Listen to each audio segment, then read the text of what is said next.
एक बार प्रेम से बोलेंगे ओम नमो भगवते वासुदेवाय। देखिए मित्रों, आज के वीडियो में भवन भास्कर नाम से किताब गीता प्रेस की ओर से प्रकाशित होती थी, उसको देखेंगे। 1217 नंबर इसका कोड था और वास्तु शास्त्र की मुख्य बातें इस नाम से इसमें किताबें मिलती हैं। अब ये गीता प्रेस की ओर से प्रकाशित नहीं होती है, पूर्व में प्रकाशित होती थी, क्योंकि ये मुझे लग रहा है कि ज़्यादा सेल हुई नहीं होगी, तो इसीलिए गीता प्रेस ने इसको छापना ही बंद कर दिया है। तो भवन भास्कर नाम से ये प्रकाशित होती थी। ये किताब मेरे पास है, तो मैं आपको दिखाता हूँ इसके विषय में क्या क्या देखने को मिलता है। इसमें देखिए 1217 नंबर कोड है, भवन भास्कर वास्तुशास्त्र की बातें इसमें जानने को मिलती हैं। यहाँ देखिए राजेंद्र कुमार धवन यहाँ लिखा गया है, नाम लिखा हुआ है यहाँ पे। आगे आप देखेंगे तो यहाँ पे संवत 2057 में प्रथम और द्वितीय संस्करण दोनों छापे गए। इसमें 10,000 और 20,000 प्रतिलिपियाँ, कुल मिलाकर 30,000 छापी गई। 10 रुपये मूल्य था उस समय। और देखिए गीता प्रेस की वेबसाइट उस समय भी ये वाली थी जो आज भी आपको देखने को मिलती है। तो आप देखिए 2081 चल रही है संवत अभी, और 2057 की है, तो जोड़ घटाव करिएगा कितने साल हो गए, तब भी गीता प्रेस की उस समय वेबसाइट आपको देखने को मिलती थी। यहाँ देखिए प्रकथन दिया गया है प्रकाशक महोदय की ओर से, कुछ पढ़ लेते हैं। एक पैराग्राफ देखिए, हिंदू संस्कृति बहुत विलक्षण है, इसके सभी सिद्धांत पूर्णतः वैज्ञानिक हैं और उनका एकमात्र उद्देश्य मनुष्य मात्र का कल्याण करना है। मनुष्य मात्र का सुगमता से एवं शीघ्रता से कल्याण कैसे हो, इसका जितना गंभीर विचार हिंदू संस्कृति में किया गया है उतना अत्यंत नहीं है। जन्म से लेकर मृत्यु पर्यंत मनुष्य जिन जिन वस्तुओं एवं व्यक्तियों के संपर्क में आता है और जो जो क्रियाएं करता है, उन सबको हमारे क्रांतदर्शी ऋषि मुनियों ने बड़े वैज्ञानिक ढंग से सुनियोजित, मर्यादित एवं सुसंस्कृत किया है और उन सबका पर्यवसान परम श्रेय की प्राप्ति में किया गया है। इस प्रकार से देखने को मिलता है ये प्रकथन, और देखेंगे तो काफ़ी लंबा प्रकथन है ये, और कई रेफरेंस यहाँ पर देखे। निवेदक हैं यहाँ पे देखिए राजेंद्र कुमार धवन नाम से, संवत 2057 में, तो कई पेजों में यहाँ पे छापा गया है। निवेदन काफ़ी बड़ा है। फिर देखिए यहाँ विषय सूची है, विषय सूची को पढ़ लेते हैं।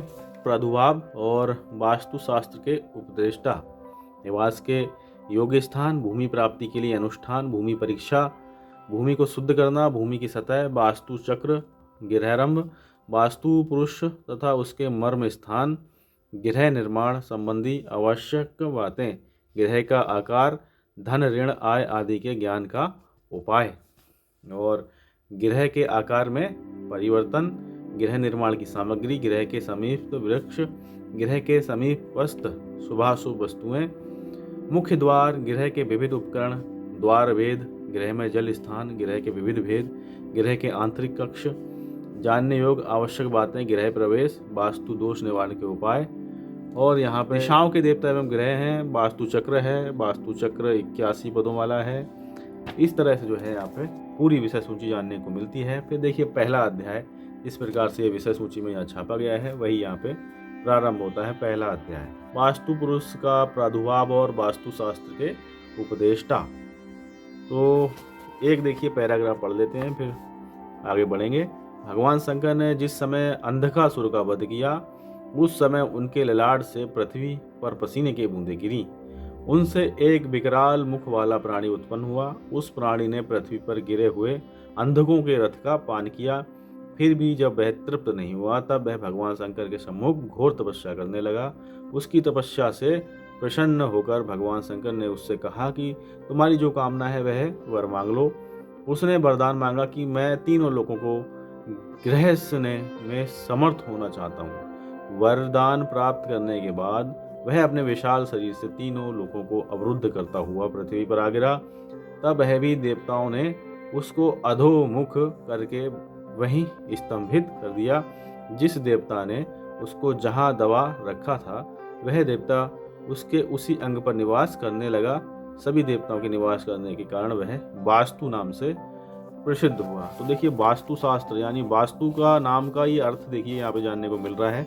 किस प्रकार से वास्तु का अर्थ मिला जानने को, ये हमें भी नहीं मालूम था, आज ही मालूम पड़ा है इस किताब से। और यहाँ पे देखिए दिशाओं की स्थिति बताई गई है, नॉर्थ ईस्ट, ईस्ट और साउथ ईस्ट। नॉर्थ है, ये सेंट्रल है, साउथ है, ये नॉर्थ वेस्ट है और साउथ वेस्ट है, और हिंदी में तो लिखा ही है। इसी प्रकार यहाँ पे देखेंगे दिशाओं के देवता एवं ग्रह हैं। तो दिशाओं के देवता कौन कौन हैं, यहाँ पे देखिए इंद्र हैं, ग्रह सूर्य हैं, यहाँ पे अग्निदेव हैं, ग्रह शुक्र है, यम ग्रह मंगल, अनंत शेष वरुण ग्रह शनि है, वायुदेव ग्रह चंद्र हैं, कुबेर तथा चंद्र ग्रह बुध हैं। भगवान शंकर ग्रह बृहस्पति हैं इनके, और ब्रह्मा जी यहाँ पे हैं। ये दिशाएं हैं यहाँ पे ईशान, पूर्व, आग्नेय, दक्षिण, यानी कि यहाँ पे जो दिशाएं लिखी हैं एनी का मतलब है नॉर्थ ईस्ट। जिस प्रकार से रेलवे में लिखा हुआ होता है वही यहाँ पे प्रयोग किया गया है, उससे आप आइडिया लगा सकते हो। NE तो ईशान यानी नॉर्थ ईस्ट में ये है। इस प्रकार से ये एक यंत्र है, इससे आप एक प्रकार से दिशाओं का ज्ञान और ग्रह का ज्ञान इस चक्र से कर सकते हो। फिर दूसरा है अध्याय निवास के योग स्थान। कहाँ कौन कौन सा निवास है, देखिए इस प्रकार से यहाँ पे एक ऊपर लिखा भी है। मनुष्य को किस गांव अथवा नगर में किस दिशा में निवास करना चाहिए, ये बात नारद पुराण में इस प्रकार बताई। नारद पुराण से यहाँ पे लिया गया है ये। फिर तीसरा अध्याय है भूमि प्राप्ति के लिए अनुष्ठान के बारे में बताया गया है। फिर भूमि परीक्षा यहाँ पे बताई गई है। फिर उसके बाद देखिए भूमि को शुद्ध करना है और भूमि की सतह, इस प्रकार से ये देखने में आता है। फिर है वास्तु चक्र, फिर है ग्रह आरंभ। और वास्तु चक्र तो देखिए काफ़ी कुछ है इसमें, यहाँ देखिए काफ़ी विस्तार से वास्तु चक्र देखने को मिलता है। तो जो ज्योतिषी हैं उनके लिए ये काफ़ी जो है लाभप्रद पुस्तक रही है। आम जन जो है जैसे कि हम लोग तो समझ से जो है बाहर का कार्य है, तो इसलिए ज़्यादा सेल नहीं हुई होगी, और ये गीता प्रेस ने इसको छापना ही बंद कर दिया। अब मैं आपको बताता हूँ इसमें कितने पृष्ठ दिए गए हैं। पृष्ठों की संख्या की अगर बात की जाए, यहाँ पे पृष्ठों की संख्या है 80, और यहाँ पे आके ये पुस्तक होती है संपन्न। नाम है इसका भवन भास्कर, 1217 नंबर इसका कोड है। वास्तुशास्त्र की बातें इसमें जानने को मिल जाती हैं। और किसी ज्ञानवर्धक वीडियो के साथ में ख्याल रखिएगा अपना। एक बार प्रेम से बोलेंगे ओम नमो भगवते वासुदेवाय।